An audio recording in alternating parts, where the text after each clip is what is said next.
سورہ ابراہیم ہے، اللہ پاک نے فرمایا الم تر الی الذین بدلوا نعمت اللہ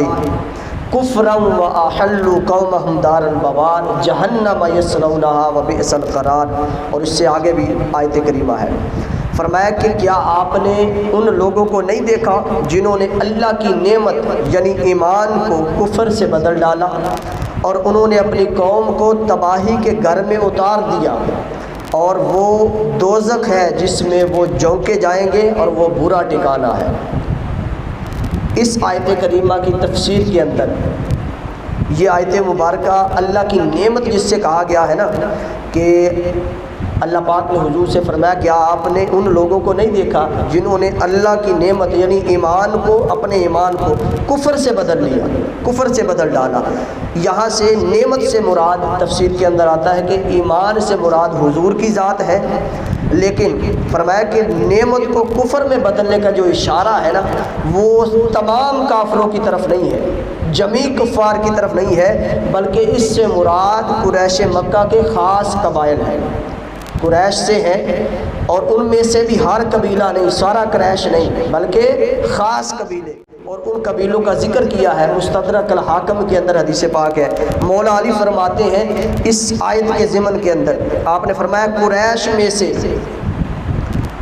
حق سے روگردانی کرنے والے دو قبائل بنو امیہ اور بنو مغیرہ مراد ہے اس آیت مبارکہ کے تحت۔ اس سے مراد بنو امیہ اور بنو مغیرہ مراد ہے، اور فرمایا کہ جہاں تک بنو مغیرہ کا تعلق ہے تو اللہ نے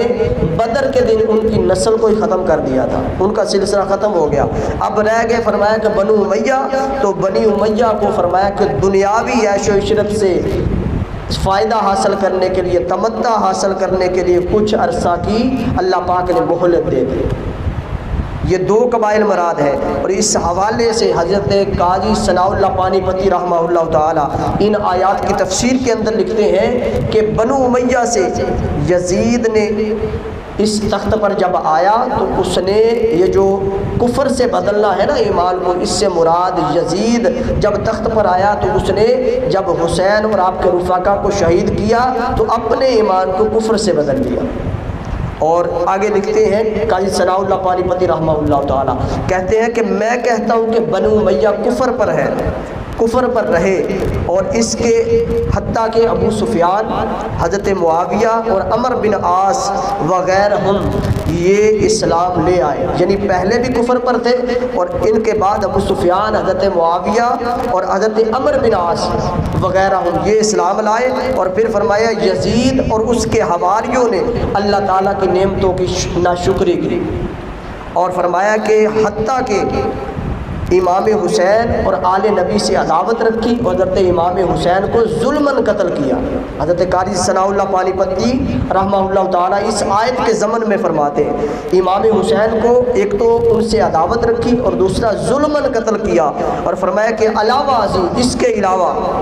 آل نبی سے عداوت رکھنے کے علاوہ یزید نے پیارے محمد مصطفیٰ صلی اللہ علیہ وسلم کے دین کا بھی انکار کیا۔ یہ قاضی ثناء اللہ فرما رہے ہیں، حتیٰ کہ جب اس نے حضرت امام حسین کو شہید کیا تو اس نے یہ اشعار پڑھے جس کا مفہوم میں آپ کو بتانے لگا ہوں۔ قاضی ثناء اللہ پانی پتی نے اپنی تفسیر کے اندر اس کا ذکر کیا۔ مفہوم اس کا یہ ہے کہ جب حضرت امام حسین کو شہید کر دیا گیا تو یزید نے اشعار پڑھے کہ میرے بزرگان کہاں ہیں، وہ پچھلے جو فوت ہو گئے، جو مر گئے تھے، میرے بزرگان آج کہاں ہیں، وہ اپنی آنکھوں سے دیکھ لیں کہ آج میں نے آل محمد اور بنو ہاشم سے ان کا انتقام لے لیا ہے۔ وہ کیا مراد ہے اس سے جو بزرگوں کی بات کر رہا ہے؟ اس قصیدے کے آخری شعر میں آپ کو پتہ چل جائے گا۔ اس نے کہا کہ احمد یعنی حضور سے صلی اللہ علیہ وسلم کے بارے میں فرمایا احمد نے بدر کے اندر ہمارے بڑوں سے جو کیا، یعنی کفار کی بات کر رہا ہے، جو کفار حضور کی تلوار سے، صحابہ رسول کی تلوار سے غزوہ بدر میں مارے گئے، اس نے کہا بدر میں ہمارے بڑوں سے جو حضور نے کیا، محمد مصطفیٰ نے کیا، آج اگر آل محمد سے میں نے اس کا بدلہ نہ لیا تو میں بنو جندب یعنی سرداران عرب کی نسل سے نہیں ہوں، اگر میں نے بدلہ نہ لیا۔ تو یہ ساری کی ساری چیزیں بڑے واضح طریقے کے ساتھ، صریح طریقے کے ساتھ یہ بیان کر رہی ہیں کھول کھول کر کے یزید لوگ کہتے ہیں کہ اس نے حکم قتل ہی نہیں دیا تھا، اور اس جگہ پہ قاضی ثناء اللہ رحمۃ اللہ تعالی آپ فرما رہے ہیں حکم دینا تو بڑی دور کی بات، اس نے حکم دینے کے بعد جو قتل حسین کے بعد اور آپ کے رفقا کے شہید ہونے کے بعد جو ان کے حوالے سے اشعار پڑے، اس کے اندر ہی آپ کو پتہ چل جائے گا کہ یزید کا عقیدہ کیا تھا۔ اور یہاں پر اس نے اپنی کفاریت، اپنا کفر بالکل واضح کر دیا کہ میں تو بدلہ لے رہا ہوں، جو کفار و مشرکین ہمارے بڑے غزوہ بدر کے اندر مسلمانوں کے حضور اور اصحاب رسول کے ہاتھوں مارے گئے، آج میں نے ان سے بدلہ لے لیا۔ تو پتہ چلا وہ ایمان والا ہی نہیں تھا، جس کے دل کے اندر منافقت تھی، جس کے دل کے اندر کفر تھا شروع سے۔ جب اس کے پاس طاقت آئی تو اس نے اپنا کفر باہر لایا اور پتہ چلا کہ یہ کیا چیز تھی۔ تو اس پر بھی حضرت قاضی ثناء اللہ پانی پتی رحمہ اللہ تعالیٰ نے اس پر بات کی۔ اور رہ گئی بغض اہل بیت کی بات یا اذیت رسول اور اذیت حسین علیہ السلام کی بات، تو اس حوالے سے بھی جب ہم حدیث مبارکہ کو پڑھتے ہیں،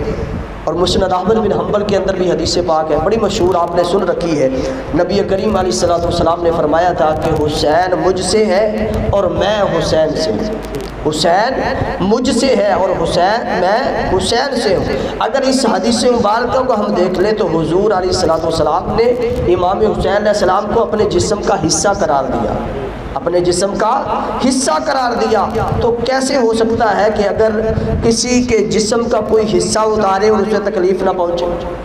ہو سکتا ہے آپ کی کوئی انگلی کاٹے تو آپ کو تکلیف ہوگی کہ نہیں ہوگی؟ آپ کا کوئی ناخن ہی اتار دے سارے کا سارا جڑ سے تو آپ کو تکلیف پہنچے گی کہ نہیں پہنچے گی؟